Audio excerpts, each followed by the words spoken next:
வேடுவ நாட்டை ஆண்டு வந்த மன்னர் இளமாறனுக்கு கடவுளை எப்படியாவது நேரடியாக காண வேண்டும் என்ற ஆசை எழுகிறது.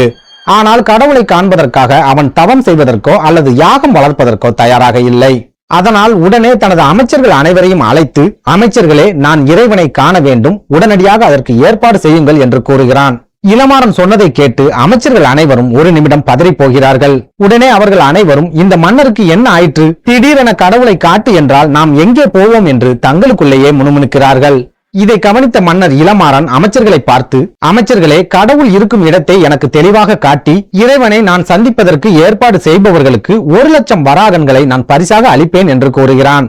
அப்போதும் அவனது அமைச்சர்கள், பணத்தின் மூலம் இறைவனை காண முடியாது என்பது இந்த முட்டாள் மன்னனுக்கு தெரியவில்லையே என்று தங்களுக்குள் முணுமுணுக்கின்றனர். அமைச்சர்கள் முணுமுணுப்பதை கவனித்துவிட்ட மன்னர் இளமாறன் அமைச்சர்களை பார்த்து, நீங்கள் உங்களுக்குள்ளேயே முணுமுணுப்பது எனக்கு புரிகிறது. உங்கள் அனைவருக்கும் நான் 1 மாத காலம் அவகாசம் தருகிறேன். அதற்குள் நான் கடவுளை சந்திப்பதற்கு நீங்கள் ஏற்பாடு செய்ய வேண்டும். அப்படி இல்லை என்றால் உங்கள் அனைவரின் தலையும் கொய்யப்படும் என்று எச்சரிக்கை செய்கிறான். மன்னர் சொன்னதை கேட்டு பதறிப்போன அமைச்சர்கள் அனைவரும் உடனடியாக மன்னருக்கு கடவுளை காட்டுபவர்களுக்கு 1,00,000 வராகன்கள் பரிசாக அளிக்கப்படும் என்று அறிவிப்பு செய்கின்றனர்.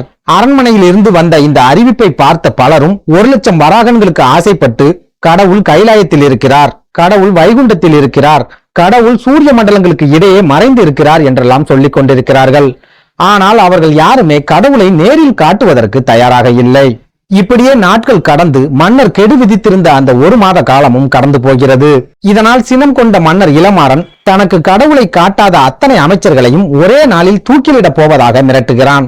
அப்போது அந்த அமைச்சர்களில் ஒருவர் தனது மனைவியிடம் மன்னர் தன்னை தூக்கிலிட போகும் தகவலை சொல்லி அழுது கொண்டிருக்கிறார். இதை பார்த்த அந்த அமைச்சரின் 4 வயது மகள் ஓடி வந்து, தந்தையே, எதற்கும் கலங்காதீர்கள், நாளை நீங்கள் அரண்மனைக்கு செல்லும் போது என்னையும் கூட்டிச் செல்லுங்கள், அரசருக்கு கடவுளை நான் காட்டுகிறேன் என்று கூறுகிறாள். தனது மகள் மழலை மொழியில் விளையாட்டாக சொல்கிறாள் என்பது அமைச்சருக்கு தெரிந்தாலும் தன்னிடம் வேறு எதுவும் வாய்ப்புகள் இல்லாத காரணத்தால் தனது 4 வயது மகளை அழைத்துக் கொண்டு மறுநாள் அரண்மனைக்கு செல்கிறார். அரண்மனைக்கு சென்ற அந்த சிறுமி நேராக மன்னர் இருக்கும் அரியாசனத்திற்கு பக்கத்திலேயே போய்விடுகிறாள். உடனே அவள் மன்னரை பார்த்து, மன்னர் பெருமானே, கடவுள் எங்கு இருக்கிறார் என்று காட்டுபவர்களுக்கு 1,00,000 வராகன்கள் பரிசாக தருவதாக சொன்னீர்களாமே, அது உண்மையா என்று கேட்கிறாள். உடனே மன்னர் இளமாறன் சிறுமியை பார்த்து, குழந்தையே, கடவுளை எனக்கு காட்டுபவர்களுக்கு 1,00,000 வராகன்கள் பரிசாக அளிக்கப்படும் என்று நான் சொன்னது உண்மைதான். நீ எனக்கு கடவுளை காட்டினாலும் உனக்கும் அந்த 1,00,000 வராகன்கள் கிடைக்கும் என்று சொல்கிறார்.